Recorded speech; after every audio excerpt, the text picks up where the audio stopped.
आपने कभी नोटिस किया है कि कुछ लोग होते हैं जिनको सब कुछ पहले से डिसाइड चाहिए होता है। प्लान, टाइम, डायरेक्शन और रिजल्ट्स सब कुछ पहले से डिसाइड चाहिए होता है। और कुछ लोग होते हैं जो कहते हैं कि जो होगा देखा जाएगा। और यहीं से शुरू होता है फ़र्क एक परसीवर और एक जजर पर्सनालिटी के बीच में। एक जजर पर्सनालिटी जो होती है उसको क्लियरिटी चाहिए, हर चीज़ के लिए प्लानिंग और स्ट्रैटेजी चाहिए। वो कोई भी चीज़ शुरू करता है तो उसे फाइनल करना चाहते हैं और वो तब तक सुकून से नहीं बैठते जब तक हर एक चीज़ फाइनल ना हो। और एक परसीवर पर्सनालिटी वो होती है जिससे आज़ादी चाहिए। वो कहता है जो भी होगा वो देखा जाएगा उसी टाइम पे। वो फ्लेक्सिबल होते हैं और फ्लो में रहते हैं और कोई भी ख़त्मन फैसला नहीं लेता और अपने फैसले को आखिर तक टालते रहते हैं और अपने लिए कई सारे ऑप्शन छोड़ के रखते हैं। अब एक जजर की जो स्ट्रेंथ है वो ये है कि ये डिसिप्लिन होते हैं।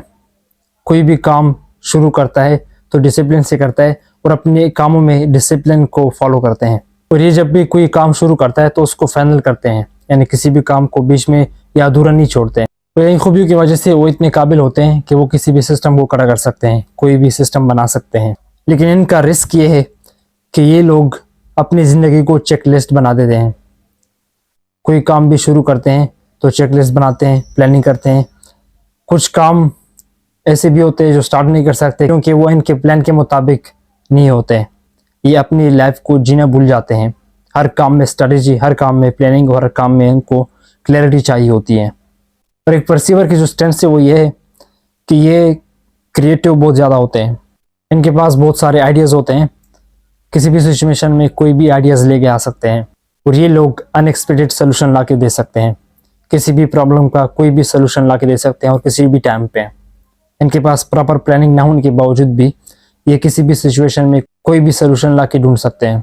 लेकिन इनका रिस्क ये होता है कि ये बहुत सारे काम शुरू तो करते हैं लेकिन ख़त्म एक या दो काम करते हैं। और ये इनकी सबसे बड़ी ख़राबी है कि काम बहुत सारे अधूरे छोड़ते हैं और इनकी वजह से इनका एक काम भी कंप्लीट नहीं हो पाता।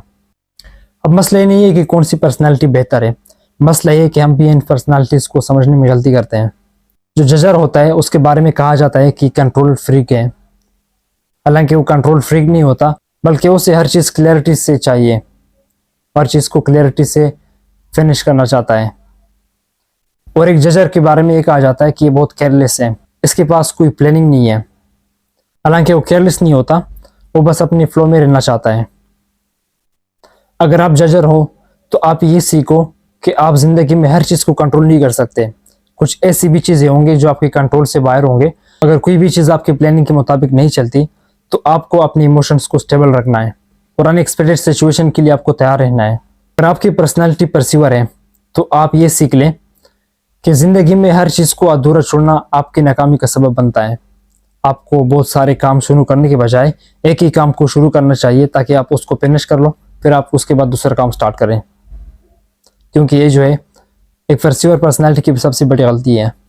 अब हम मज़ीद आगे इस थ्योरी में और पर्सनालिटीज़ के बारे में बात करेंगे और अगली पार्ट में हम बात करने वाले एक सेंसर और एक इंस्टीट्यूटिव पर्सनालिटी के बारे में। तो इस थ्योरी की एक भी पार्ट को मिस मत करना। Thank you.